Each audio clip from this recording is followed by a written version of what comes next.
ওই গরুটা জল খাবে, সে বাবা জল গাবলা দিয়েছে পুরো, ওই দাও খাবে, ওই দাও ওই দাও ওই দাও। ও বাবা গাবলা দাও বাবা।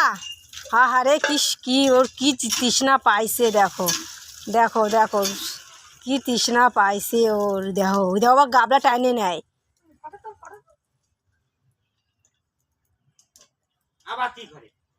জল খা জল খা, অনেক জল খেয়েছে অনেক। বাবা বাবা কল টিপে দিচ্ছে আর ও মুখ হা করে করে খাচ্ছে। তারপরে বাবাকে বললাম ওর বাবা খাবে না, তুমি গাবলা টিপে দাও, তারপরে খাচ্ছে। ওই দই দই দই দই দই কি ও এরকম ভাবে খাইতে যায়। আহ আহ রে কি তৃষ্ণা পাইছে রে।